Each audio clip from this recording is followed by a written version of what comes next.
Middle class investor அனைவருக்கும் வணக்கம். இன்னைக்கு என்ன வீடியோ அப்படின்னு சொல்லி பார்த்தீங்கன்னா, எஸ்ஐபி மித்தா? இந்த மாசம் மாசம் காசு போட்டா கோடி ரூபாய் சம்பாரிக்கலாம்னு சொல்றாங்களே, அதெல்லாம் ஒரு மித்தா இருக்குமோ? அப்படிங்கிற ஒரு டவுட் எல்லாத்துக்குமே இருக்கும். அது 1. அது போக அது மட்டும் சொன்னா பத்துமா? அப்படிங்கிறனால, இதுல சேவிங்ஸ்க்கும், இன்வெஸ்ட்மென்ட்க்கும் உள்ள வித்தியாசம் என்னன்னு சின்னதா பார்க்க போறோம். எப்படி சேவ் பண்ணணும் அப்படிங்கிறதும் பார்க்க போறோம். ஷேர்ஸ் வாங்குறனால அது சேவிங்ஸ் இல்ல அப்படிங்கிறது எப்படி சொல்றேன் அப்படிங்கிறதும் பார்க்க போறோம். ஒருத்தர் எப்போ, எங்க இன்வெஸ்ட் பண்ணா நல்லா இருக்கும் அப்படிங்கிறத பத்தி பார்க்க போறோம். இதுதான் 5 முக்கியமான டாபிக் இன்னைக்கு நம்ம பார்க்க போறது. வாங்க வீடியோக்குள்ள போலாம். இதுக்கு முன்னாடி வீடியோல எல்லாமே நான் நோட்லலாம் எழுதி எழுதி வச்சிருப்பேன். நான் எதெல்லாம் வாங்க போறேன், எதெல்லாம் எதுல இன்வெஸ்ட் பண்ண போறேன், நான் என்னென்னலாம் வாங்குனேங்கிறத நோட்ல டைரியா எழுதி வச்சிருப்பேன். அந்த டைரிய வீடியோவா எடுத்து தான் நான் போடுவேன். அந்த வீடியோல ஒரு நண்பர் ஒருத்தர் கமெண்ட் பண்ணியிருந்தாங்க. ஹேண்ட் ரைட்டிங் சூப்பர் அப்படின்னு சொல்லிட்டு லைட்டா ஒரு கலாய் போட்டிருந்தாங்க. ஒரு நெக்ஸ்ட் டைம் என்ன பண்றது அப்படின்னு பார்க்கும்போது, சரி இந்த மாரி பிரசன்டேஷன் பண்ணுவோமான்னு சொல்லி பண்ணலான்னு சொல்லிட்டு, இதைய கத்துக்கிட்டு போடுறதுக்கான வீடியோ தான் டிலே ஆயிடுச்சு. இனிமேல் இதே மாரி ஒரு வீடியோ வேணும். இல்ல கன்ஸ்ட்ரக்டிவ் கிரிட்டிசிசம் ஏதாவது இருக்கு அப்டின்னா, கீழ போடுங்க. கமெண்ட்ல போடுங்க. நான் கண்டிப்பா அத படிச்சுட்டு இந்த வீடியோவ கொஞ்சம் இம்ப்ரூவ் பண்றதுக்கும் நான் பார்க்குறேன். ஆ ஃபர்ஸ்ட் எடுத்தோனே நம்ம என்ன பார்க்க போறோம் அப்டின்னா, எஸ்ஐபி மித். ஒருத்தன ஏமாத்தணும்னா அவன் ஆசைய தூண்டணும் அப்டிங்கிற மாரி, இந்த YouTubeல ஒரு லைக்ஸ், கமெண்ட்ஸ் இதெல்லாம் வரணும் அப்டிங்கிறதுக்காகவே சில பினான்சியல் அட்வைஸ் தரேன் அப்டின்னு சொல்லிட்டு நெறைய பேர் இந்த மாரி ஒரு வீடியோ போட்டிருப்பாங்க. என்ன அப்டின்னா, நீங்க மாசம் ரூ. 5000 இன்வெஸ்ட் பண்ணா 30 வருஷத்துல உங்ககிட்ட ரூ. 1,00,00,000 மேல இருக்கும் அப்டின்னு சொல்லுவாங்க. அதே தான் அது. மந்த்லி இந்த மாரி வீடியோவ நீங்க பார்க்காம இருந்திருக்க மாட்டீங்க. இப்ப அவங்க சொன்ன மாரியே இந்த மாரி ஒரு ஸ்க்ரீன காட்டுவாங்க. நீங்க ரூ. 5000 இன்வெஸ்ட் பண்ணதாகவும் 12% ரிட்டர்ன் வந்துச்சுன்னா, 30 வருஷத்துல நீங்க இன்வெஸ்ட் பண்ண அமௌண்ட் 18,00,000. ஆனா உங்ககிட்ட இருக்கிறதோ 1,76 கோடி இதில இருக்கும் அப்டின்னு சொல்லுவாங்க. இது எல்லாமே ஒரு மாரி கால்குலேஷனுக்கு ஓகே. ஆனா, இது நிஜத்துல நடக்குமா? அப்படிங்கிறது பெரிய கேள்விக்குறி. இது யார் யாருக்கெல்லாம் நடக்கும்? அப்படிங்கிறத பத்தியும் தான் இந்த வீடியோல நம்ம பார்க்க போறோம். இப்ப வந்து இந்த ரூ. 1,00,00,000 அப்படின்னு நம்பர் பார்க்கும்போது நமக்கு பெருசா தான் இருக்கும். ஒரு 30 வருஷத்துக்கு அப்புறம் ஒரு ரூ. 1,50,00,000 நம்ம கையில இருக்குப்பா. கிட்டத்தட்ட ரூ. 2,00,00,000 இருக்கு. ரூ. 2,00,00,000 இருந்தா நான் ஒரு கோடீஸ்வரன்ல அப்படின்னு நெனைப்போம். இந்த கோடீஸ்வரன் ஆகுறோமா? இல்லையா? அப்படிங்கிறத ஒரு சின்ன கால்குலேஷன்ல போட்டு பார்ப்போம். அந்த கால்குலேஷன் அனாலிசிஸ் தான் இது. இப்போ நம்ம ஒரு கோல்டு வாங்குறோம். கோல்டையும் நம்மகிட்ட இருக்கிற பணத்தையுமே கம்பேர் பண்ண போறோம். எப்படி அப்படின்னா, ஒரு 2000 அப்ப கோல்டு எப்படி இருந்துச்சு? 2024ல கோல்டு எப்படி இருக்கு? இன்னும் 20 வருஷம், 24 வருஷத்துக்கு அப்புறம் அந்த கோல்டு எப்படி இருக்கும்? அப்படின்னு தெரிஞ்சுக்கிட்டோம்னா, நம்ம இந்த பணத்துடைய மதிப்பையும் கால்குலேட் பண்ணலாம். அப்ப இந்த எஸ்ஐபி முறையில நம்ம எவ்வளோ சம்பாரிக்க முடியும்? ஐ மீன் எவ்வளோ சம்பாரிக்க முடியல, நமக்கு எவ்வளோ ரிட்டர்ன்ஸ் கிடைக்கும்? இல்ல அந்த பணம் வந்து ரூ. 1,00,00,000 நம்ம கோடீஸ்வரன் ஆக்குமா? அப்படிங்கிறத பத்தியும் பார்ப்போம். இது எப்படி ஃபர்ஸ்ட் ஸ்டார்ட்டிங்ல 2000 அப்படிங்கிற இயர்ல கோல்டு பிரைஸ் அப்படின்னு பார்த்தீங்கன்னா, ரூ. 410 பெர் கிராம். வெறும் ரூ. 410 தான் இருந்திருக்கு. அப்ப இருந்தே நம்ம வாங்கியிருக்கலாம். பரவால்ல விடுங்க. ரூ. 410 இப்ப 2000த்துல ஒருத்தர்கிட்ட ரூ. 1,00,00,000 இருந்துச்சு அப்படின்னா, அவங்களால 2,841 சவரன் வாங்கியிருக்க முடியும். பார்த்துக்கங்களேன் எவ்வளோ வாங்கியிருக்கலாம் அப்படின்னு. ஆனா, இப்ப 2024ல பார்ப்போம். கோல்டு பிரைஸ் அப்படிங்கிறது கிட்டத்தட்ட ரூ. 7,000 கிட்ட வந்துருச்சு. 24 கேரட்லாம் ரூ. 7,000 தாண்டிருச்சு இப்போ. மேபி டவுன் ஆகியிருக்கலாம் நீங்க பார்க்குற நேரத்துல. இல்ல ஹையா கூட ஆயிருந்திருக்கலாம். இப்போ ஒரு ஒரு அவங்க இப்ப வந்து ஒருத்தர்கிட்ட ரூ. 1,00,00,000 இருக்கு அப்டின்னா, அவங்க கிட்ட 179 சவரன் மட்டும் தான் அவங்கனால வாங்க முடியும். பாருங்க. ஒரு 24 வருஷத்துக்கு முன்னாடி இப்ப அவங்க 2,500 சவரன் வாங்கியிருந்தாங்க அப்டின்னா, இப்ப அந்த பிரைஸ்க்கு இப்ப கால்குலேட் பண்ணி பாருங்க. அது பல கோடிகளா இருந்திருக்கும். இப்ப வந்து அ இப்போ வந்து அந்த ரூ. 1,00,00,000 இருந்துச்சு அப்டின்னா, கிட்டத்தட்ட 150 பவுன் தான் வாங்க முடியும். இது எப்படி இருக்கு அப்டின்னா, 15 மடங்கு டிஃபரன்ஸ். உங்களுடைய பணம் 15 மடங்கு டிஃபரன்ஸ்ல வந்து அ இதுல வந்து லாஸ் ஆகுது. இப்போ அடுத்தது 2028ல இப்ப கோல்டு பிரைஸ் எப்படி இருக்கும்? இதே மாரி 15 மடங்கு கோல்டு இன்கிரீஸ் ஆக வேண்டாம். ஒரு 10 மடங்கு இங்கிருந்து இன்கிரீஸ் ஆயிருக்கு அப்படின்னு வச்சுக்குவோம். அடுத்த 24 வருஷத்துல 15 வேண்டாம் 10% இன்கிரீஸ் ரிட்டர்ன் வந்திருக்கு அப்படின்னு சொல்லி பார்ப்போம். ஆ சாரி ஒரு 10 மடங்கு ஆ ஒரு 10 மடங்கு கோல்டு பிரைஸ் வந்து இன்கிரீஸ் ஆயிருக்கு. அடுத்த 24 வருஷத்துல அப்படின்னு பார்ப்போம்.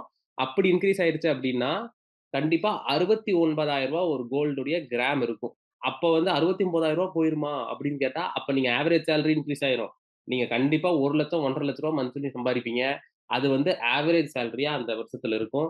ஸோ கிட்டத்தட்ட அப்பயுமே உங்கனால 1 கிராம், 2 கிராம் தான் உங்க சம்பளத்துல வச்சு வாங்க முடியிற நெலைம கூட வந்துரும். எல்லாத்துக்கும் ஒரு டவுட் இருக்கும். "நீ எப்படி இப்படி சொல்ற? கண்டிப்பா ரூ. 70,000 போயிரும்னு நீ நெனைக்கிறியா?" அப்படின்னு சொல்லி நீங்க கேட்கலாம். எஸ்ஐபில எப்படி 12% ரிட்டர்ன்ஸ் வந்து அது கண்டிப்பா கிடைக்கும் அப்படின்னு சொல்றாங்களோ, அத விட கம்மியான ப்ராபபிலிட்டி வச்சு தான் நான் எடுத்திருக்கேன். ஸோ ரூ. 69,000 24 வருஷத்துல இதே மாரி குரோத் இருந்துச்சுன்னா நடக்கும். அப்போ ரூ. 1,00,00,000 இருந்துச்சு ஒருத்தர்கிட்ட அப்படின்னா, வெறும் 18 சவரன் தான் வாங்க முடியும். ஸோ ரூ. 1,00,00,000 மதிப்பு ஒரு 24 வருஷத்துக்கு அப்புறம் எவ்வளோ கீழ இறங்கியிருக்கு பாருங்க. ஸோ இந்த மாரி கீழ இறங்குறனால ஒரு 18 பவுன் அப்படிங்கிறத, இப்போ நீங்க வாங்க வேண்டிய காசு எவ்வளோ அப்படின்னா, ரூ. 10,00,000 ஆகும். ரூ. 10,00,000 இருந்துச்சுன்னா, நீங்க 18 பவுன் வாங்கலாம். நீங்க 24 வருஷம் கழிச்சு, உங்க கையில 18 பவுன் தான் வாங்க முடியும். அந்த ரூ. 1,00,00,000 வச்சு. அதனுடைய வேல்யூ இப்பத்திக்கு அதனுடைய கணக்குப்படி பார்த்தீங்கன்னா, வெறும் ரூ. 10,00,000 தான் இருக்கும். கிட்டத்தட்ட இந்த எஸ்ஐபி முறையில அவங்க சொன்ன கால்குலேஷன் படி நம்ம வந்தா அப்படின்னாலே, நம்மகிட்ட வந்து ரூ. 18,00,000 இன்வெஸ்ட் பண்ணியிருப்போம். ரூ. 1,00,00,000க்கு மேல இருக்கும். எஸ்ஐபி ரூ. 5,000 கட்டியிருப்போம். ஆனா, நம்ம கையில ரூ. 1,00,00,000 இருந்தாலுமே, அது கிட்டத்தட்ட ஒரு ரூ. 18,00,000க்கு சமானமானதா தான் இருக்கும் 30 வருஷத்துக்கு அப்புறம். அதனால இந்த ரூ. 1,00,00,000 அப்படிங்கிற வேல்யூ 10,00,000ங்கிறனால, இந்த எஸ்ஐபி முறையில ரூ. 5,000 5,000 போட்டு நான் பணக்காரன் ஆவேன் அப்படிங்கிறது உண்மையாலுமே ஒரு நல்ல ஸ்ட்ராட்டஜி இல்ல. ஆனா, எப்ப நல்ல ஸ்ட்ராட்டஜி அப்டின்னா, உங்கனால அத என்ஜாய் பண்ண முடியாது. உங்க பையனோட பையன என்ஜாய் பண்றதுக்காக விட்டு, இந்தியாவுடைய குரோத் அப்பயுமே நல்லா இருந்து, உங்களுடைய பேரனோ, பேத்தியோ நல்லா இருக்கிற இந்தியன் மார்க்கெட்ல ஸ்டில் அந்த வந்து மியூச்சுவல் ஃபண்டா ஹோல்டு பண்ணியிருந்தாங்க அப்டின்னா, கண்டிப்பா உங்களுக்கு ஒரு நல்ல ரிட்டர்ன்ஸ் வரும். உங்களுடைய காலத்துல ரூ. 5,000 5,000 5,000 போட்டா ரிட்டர்ன்ஸ் கிடைக்கவே கிடைக்காது. ஆனா, இத எப்படி எஃபெக்டிவா பயன்படுத்துறது அப்படிங்கிறதும் இப்ப வரப்போற அடுத்தடுத்த இதுல நம்ம பார்க்கலாம். இப்ப நல்லா தெரிஞ்சு போச்சு. ரூ. 1,00,00,000 நம்ம கையில இருந்தாலும், அந்த நேரத்துல வெறும் ரூ. 10,00,000 தான் அதோட மதிப்பு. ஆஸ் பெர் நம்ம வந்து கோல்டு வச்சு கம்பேர் பண்ணும்போது. இத விட கொஞ்சம் அதிகமா கூட இருக்கலாம். இல்ல கோல்டு ஏறாம கூட போகலாம். ஆனா கிட்டத்தட்ட அது ரூ. 1,00,00,000 ரூ. 2,00,00,000 அளவெல்லாம் இல்ல. அது வெறும் ரூ. 10,00,000 கணக்கு, இல்ல 18, 20,00,000 கணக்குல தான் வரும். அப்போ எப்படி தான்டா கோடீஸ்வரன் ஆகுறது? அப்படிங்கிற ஒரு டவுட் எல்லாத்துக்குமே இருக்கும். சீக்கிரம் கோடீஸ்வரனா ஆகணும் அப்படின்னா, நெறைய சம்பாரிக்கணும். நெறைய காச சம்பாரிக்கணும். அதுதான் ஒரே வழி. சீக்கிரம் சம்பாரிச்சு, சீக்கிரம் இன்வெஸ்ட் பண்றது தான் ஒரே வழி. நம்மளுடைய வாழ்நாள்லயே நம்ம கோடீஸ்வரனா வாழ்றதுக்கு. இந்த சீக்கிரம் ஏர்ன் பண்றதுக்கு, இப்போ வந்து ஆல்ரெடி காசு வச்சிருக்கிறவங்கள பத்தி நமக்கு அக்கறை இல்ல. மிடில் கிளாஸ் பீப்பிளா இருக்கவங்களுக்கு, இந்த ஏர்னிங்ஸ இன்கிரீஸ் பண்றதுக்கு என்ன அப்படிங்கிறத நம்ம இந்த கடைசி ஸ்லைட்ல நான் உங்களுக்கு காட்டுறேன். இது எப்படிதான் உங்களோட ஏர்னிங்ஸ இன்கிரீஸ் பண்ண ஒரு ரூ. 10,000 சம்பளம் வாங்குறவங்க, ஒரு ரூ. 30,000 சம்பளம் வாங்கிட்டு இருக்கிறவங்க, ஒரு ரூ. 40,000 சம்பளம் வாங்கிட்டு இருக்கவங்க எப்படி இன்கிரீஸ் பண்றது அப்படிங்கிறதும் அப்கமிங் ஸ்லைட்ஸ்ல பார்ப்போம். இப்போ சேவிங்ஸ்க்கும், இன்வெஸ்ட்மென்ட்க்கும் இருக்கிற வித்தியாசம் மொத புரிஞ்சுக்கணும்.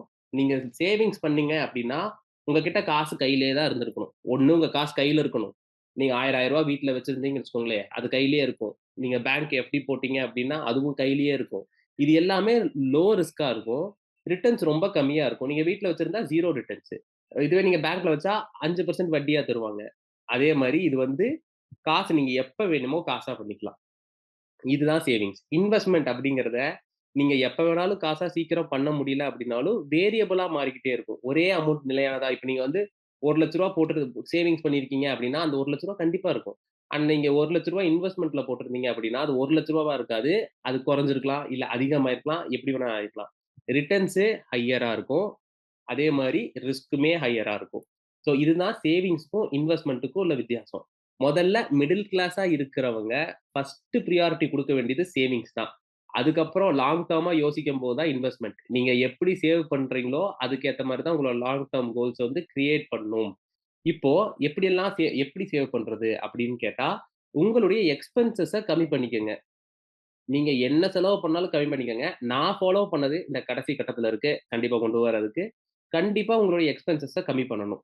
நெக்ஸ்ட் உங்ககிட்ட கெட்ட பழக்கம் இருந்துச்சு. பேட் ஹேபிட்ஸ் ஸ்மோக்கிங்கோ, இல்ல ட்ரிங்கிங்கோ இருந்துச்சுன்னா, ஸ்டாப் பண்ணுங்க.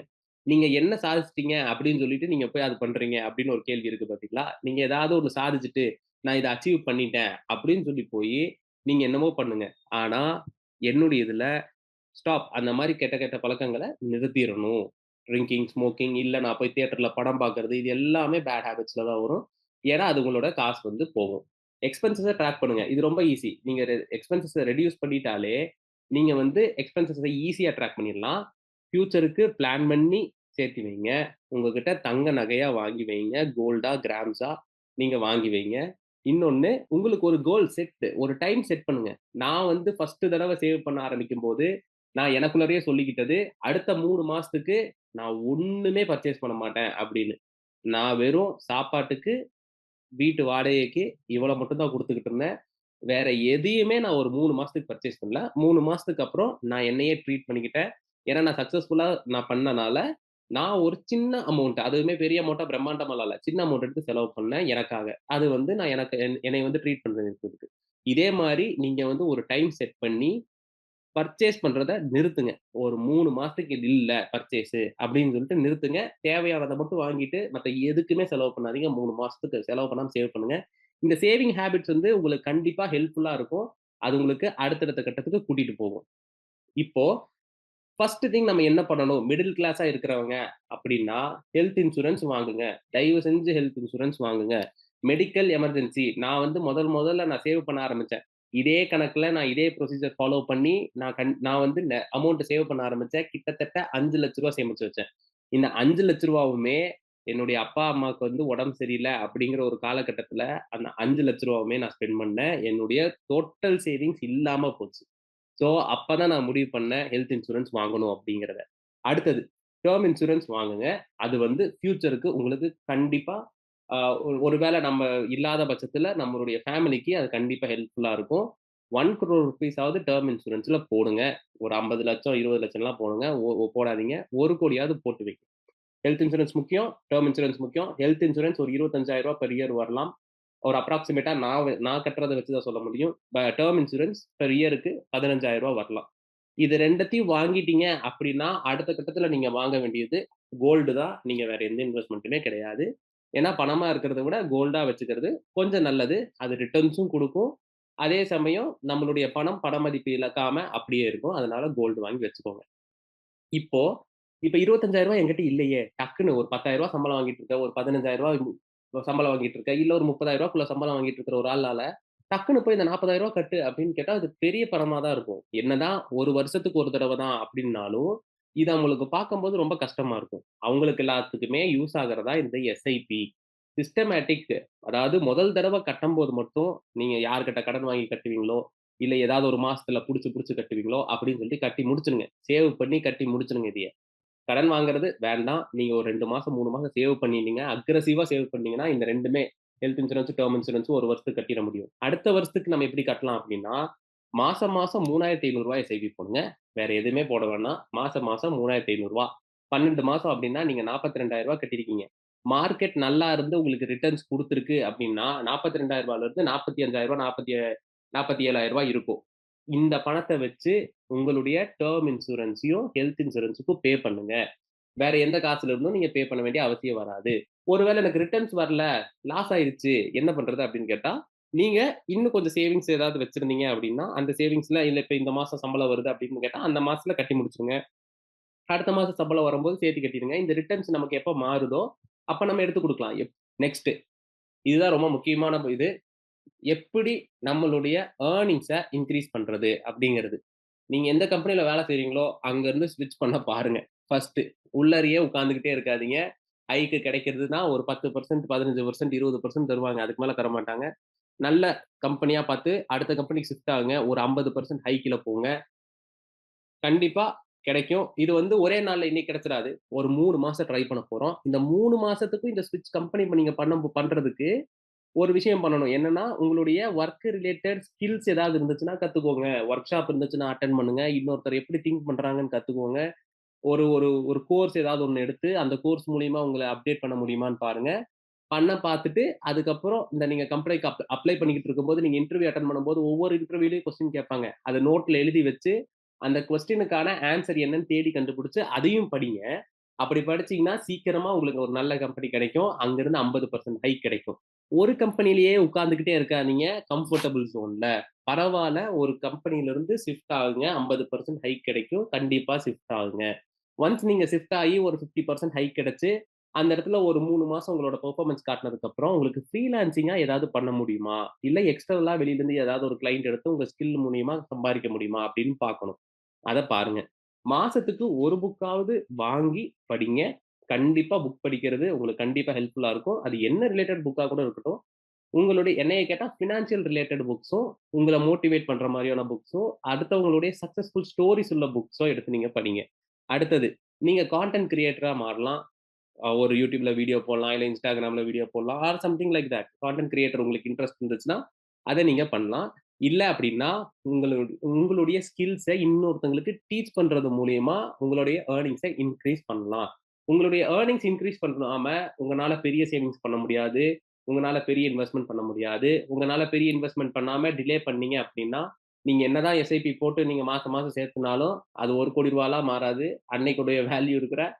10,00,000 இருக்கிற ஒரு பணமா தான் இருக்கும். நீங்க ஏர்னிங்ஸ சீக்கிரமா இன்கிரீஸ் பண்ணி, சீக்கிரமா இன்வெஸ்ட்மென்ட் பண்ணிட்டீங்க அப்டின்னா, உங்களுடைய ரிட்டர்ன்ஸ் ரொம்ப அதிகமா இருக்கும். அந்த ஏர்னிங்ஸ் இம்ப்ரூவ் பண்றதுக்கான ஸ்டேஜ் தான் இது.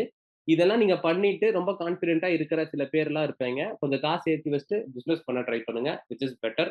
உங்களுடைய இன்கம்ம இன்னுமே ஃபாஸ்ட்டா பிசினஸ் பண்றது மூலியமா இன்கிரீஸ் பண்ணலாம். நெக்ஸ்ட் ஷேர் வந்து சேவிங்ஸ் கிடையவே கிடையாது. நிஜமாவே ஷேர் வந்து சேவிங்ஸ் கிடையாது. உங்க மணி கண்டிப்பா லாஸ் ஆகுறதுக்கான வாய்ப்பு இருக்கு. கண்டிப்பான்னு சொல்றது இல்ல. உங்க மணி லாஸ் ஆகுறதுக்கான வாய்ப்பு இருக்கு. அதே மாரி இது வந்து ஃபியூச்சர் வெல்த் தானே தவிர, அது அது உங்களோட சேவிங்ஸ் கிடையாது. இந்த இடத்துல உங்களுடைய கேப்பிட்டலே லூஸ் ஆகுறதுக்கான வாய்ப்பு இருக்கு. அதனால அ ஷே ஷே ஷேர் வாங்குனதுனால நான் சேவ் பண்ணிட்டேன் அப்படிங்கிறத நெனச்சுக்காதீங்க. சேவிங்ஸ் வேற. ஒரு மிடில் கிளாஸா இருக்கவங்களுக்கு சேவிங்ஸ் தான் ஃபர்ஸ்ட்டு. ஒரு கம்ஃபர்டபுளான சேவிங்ஸ் வந்ததுக்கு அப்புறம் தான் நீங்க இன்வெஸ்ட் பண்ண ஆரம்பிக்கணும். அக்ரெசிவா. சின்ன சின்ன இன்வெஸ்ட்மென்ட்னா நீங்க கண்டிப்பா பண்ணலாம். தாராளமா பண்ணலாம். ஆனா நீங்க பெரிய ரிஸ்க் எடுக்கிறதுக்கு முன்னாடி உங்ககிட்ட சேவிங்ஸ் இருக்கணும். யா அதாவது யார் இன்வெஸ்ட் பண்ணலாம் அப்படின்னா, ஒரு பேசிக் நீட சாட்டிஸ்ஃபை பண்ணிட்ட எல்லாருமே இன்வெஸ்ட் பண்ண ஆரம்பிக்கலாம். பேசிக் நீட்ஸ் என்ன? ஹெல்த் இன்சூரன்ஸ், டெர்ம் இன்சூரன்ஸ் வாங்கியிருக்கணும். கோல்டு வாங்கியிருக்கணும். கொஞ்சம் பணம் அக்கவுண்ட்ல சேவ் பண்ணி வச்சிருக்கணும். ஏர்னிங்ஸ இன்கிரீஸ் பண்ணணும். இதுதான் பேசிக்ஸ். இந்த பேசிக்ஸ் நீட நீங்க சாட்டிஸ்ஃபை பண்ணிட்டீங்க அப்படின்னா, நீங்க ஷேர் மார்க்கெட்ல இன்வெஸ்ட் பண்றதுக்கான நேரம் வந்துருச்சு. இப்போ எப்போ இன்வெஸ்ட் பண்ணணும் அப்படிங்கிறத நான் சொன்ன மாரி, உங்களுடைய சேலரிய இன்கிரீஸ் பண்ணுங்க. இல்ல உங்களுடைய இன்கம் இன்கிரீஸ் பண்ணுங்க. அதுல ஒரு 10% நீங்க எடுத்து உங்களோட ஒரு ஃபினான்ஷியல் அட்வைசர வந்து பார்த்து, நீங்க 10% மட்டும் போட்டுட்டுருங்க. ஏன் அப்டின்னா, உங்களுக்கு லாஸ் வந்துச்சு அப்டின்னா, நீங்க அதுலருந்து கத்துக்கலாம். நீங்க வந்து அ அக்ரெசிவாலாம் நீங்க போய் போட்டுக்கிட்டு இருந்தீங்க அப்டின்னா, உடனே அ லாஸ் ஆகுறதுக்கான நெறைய வாய்ப்பு இருக்கு. அதனால ஸ்டார்ட் ஸ்மால். நான் எத்தன ரூவாய்க்கு ஸ்டார்ட் பண்ணேன் அப்டின்னா, ரூ. 1,500 பெர் மந்த். நான் ரூ. 30,000 சம்பளம் வாங்கிட்டு இருக்கும்போது, நான் வெறும் ரூ. 1,500 பெர் மந்த். இதுக்கான வீடியோவும் நான் போட்டுருக்கேன். நீங்க வேணா போய் செக் பண்ணி பாருங்க. நான் வெறும் ரூ. 1,500 தான் ஸ்டார்ட் பண்ணேன். ஆனா இந்த ரூ. 1,500 பெரிய அமௌண்ட் இல்ல. நான் 1 வருஷமா நான் போட்டு 0 ரிட்டர்ன்ஸ். இதுலருந்து எனக்கு ரிட்டர்ன்ஸே கிடைக்கல. எனக்கு வந்த ரிட்டர்ன்ஸ் அதிகபட்சமே ஒரு ரூ. 100 எக்ஸ்ட்ரா ஆயிருக்கும் நான் வாங்குன ஸ்டாக்ஸ்ல இருந்து. அப்படிப்பட்ட ஒரு நல்லா இல்லாத ஸ்டாக்ஸ் எல்லாம் நான் பிக் பண்ணி வாங்கி வச்சிருந்திருக்கேன். ஸோ எனக்கு லாஸும் நடந்திருக்கு. இதுலயுமே எனக்கு ரிட்டர்ன்ஸ் வராம போயிருக்கு. ஆனா நான் என்ன வாங்கணும் அப்படிங்கிறத இந்த சின்ன இன்வெஸ்ட்மென்ட் வந்து எனக்கு கத்துக் குடுத்துச்சு. நான் வரம்போது நான் என்னோட ஏர்னிங்ஸ இன்கிரீஸ் பண்ணேன். அக்ரெசிவா இன்வெஸ்ட் பண்ண ஆரம்பிச்சேன். எனக்கு தெரிஞ்சு இன்வெஸ்ட் பண்ண ஆரம்பிச்சேன். 1 ஒன்ஸ் இதுல எல்லாத்தையுமே நீங்க ஸ்மால் ஸ்மாலா இன்வெஸ்ட் பண்ணிட்டு, இந்த மார்க்கெட் டுடே பத்தி நீங்க அண்டர்ஸ்டாண்ட் பண்ணிக்கிட்டீங்க அப்படின்னா, நீங்க இன்வெஸ்ட் பண்றதுக்கு தயாராயிட்டீங்க. நெறைய இன்வெஸ்ட் பண்ணுங்க. ஒரு பெர்ஃபெக்ட்டான ஷேர் என்னவோ, அத நீங்க அனலைஸ் பண்ணி, உங்களுடைய பினான்சியல் அட்வைசர் கிட்ட கேட்டு, நீங்க கண்டிப்பா இன்வெஸ்ட்மென்ட் ஸ்டார்ட் பண்ணலாம். அதாவது அக்ரெசிவா அதுவரைக்கும் சின்ன சின்ன அமௌண்ட்ல பண்ணி, உங்களுக்கு வந்து கத்துக்கோங்க. ட்ரேடிங் நான் பண்றதில்ல. நான் வெறும் இன்வெஸ்ட்மென்ட் மட்டும் தான் பண்ணிக்கிட்டு இருக்கேன். ட்ரேடிங்ல வந்து ஒரு வேள லாஸ் ஆயிடுச்சு அப்டின்னா, 0 கூட போறதுக்கு வாய்ப்பு இருக்கு. இன்வெஸ்ட்மென்ட்ல 0 போறதுக்கு வாய்ப்பு கிடையாது. நம்ம ஏதோ ஒரு கட்டத்துல கூட எக்ஸிட் ஆயிக்கலாம். ஸோ, கண்டிப்பா உங்களுக்கு ஷேர் மார்க்கெட் புரியிற வரைக்கும், என்ன மாரி சின்னதாவே நீங்க இன்வெஸ்ட் பண்ணிட்டு வாங்க. போதும். நீங்க ஒவ்வொன்னா சேவ் பண்ணிக்கிட்டே இருப்பீங்களா, அதுல ஒரு ரூ. 1000 எடுத்து போட்டு இன்வெஸ்ட் பண்ணுங்க. போதும். அதுக்கு மேல நீங்க எதுவுமே பண்ண வேணாம். நீங்க லேர்ன் பண்ணதுக்கப்புறம், என்ன மாரியே நெறைய இன்வெஸ்ட் பண்றதுக்கான கேட்வேஸ் உங்களுக்கு தெரிய ஆரம்பிக்கும். நீங்களே அத இன்வெஸ்ட் பண்ண ஆரம்பிச்சுருவீங்க. இப்ப கன்க்ளூஷன் நம்ம என்ன அப்டின்னா, இதுவரைக்கும் பார்த்ததுலயே ஒரு சின்ன கன்க்ளூஷன். உங்களுடைய சேவிங்ஸ இன்கிரீஸ் பண்ணணும். அதுதான் உங்களோட மெயின் பிரியாரிட்டி. நீங்க சும்மா ரூ. 1000 நீங்க எஸ்ஐபி போட்டீங்கன்னா, கண்டிப்பா உங்களால பெருசா வர முடியாது. நெறைய இன்வெஸ்ட் பண்ணணும். அப்டின்னா தான் நீங்க வாழ்நாள்லயே சீக்கிரம் ரிட்டர்ன் ஐ மீன் உங்களுடைய ரிட்டர்ன்ஸ்ல வந்து நீங்க என்ஜாய் பண்ண முடியும். அதனால கண்டிப்பா சேவிங்ஸ இன்கிரீஸ் பண்ணணும். பேசிக் நீட நீங்க சாட்டிஸ்ஃபை பண்ணணும். உங்களுடைய ஏர்னிங்ஸ கண்டிப்பா இம்ப்ரூவ் பண்ணணும். நீங்க சேவ் பண்ணணும். உங்களுடைய பேசிக் நீட்ஸ சாட்டிஸ்ஃபை பண்ணணும். Which is health insurance, term insurance, உங்ககிட்ட இருக்கிற கோல்டு வாங்குறது, அதெல்லாமே நீங்க பேசிக்ஸ். அந்த பேசிக்ஸ இம்ப்ரூவ் பண்ணணும். அதே மாரி உங்களுடைய ஏர்னிங்ஸ இம்ப்ரூவ் பண்ணணும். இன்வெஸ்ட்மென்ட்ட ஸ்மாலா இன்வெஸ்ட் பண்ண ஆரம்பிங்க சின்ன சின்னதா. நான் எப்படி எஸ்ஐபில ரூ. 3000 ரூ. 500 போட்டு நீங்க பண்ணணும் அப்படின்னு சொன்னா, ரூ. 3500 ஸ்மால் இன்வெஸ்ட்மென்ட் போட்டு நீங்க பண்ணுங்க. ஒன்ஸ் நீங்க இது எல்லாத்தையும் சாட்டிஸ்ஃபை பண்ணிட்டீங்க அப்படின்னா, இன்வெஸ்ட் மோர், ஏர்ன் மோர். அவ்வளோதான் கான்செப்ட். நீங்க நெறைய இன்வெஸ்ட் பண்ணுங்க, நெறைய ஏர்ன் பண்ணுங்க. இதுக்காக தான் இந்த வீடியோ. இவ்வளோ தூரம் நம்மள பார்த்ததுக்கு thank you so much. Middle class இன்வெஸ்டருக்கு மறக்காம சப்ஸ்கிரைப் பண்ணிக்கோங்க. Thank you.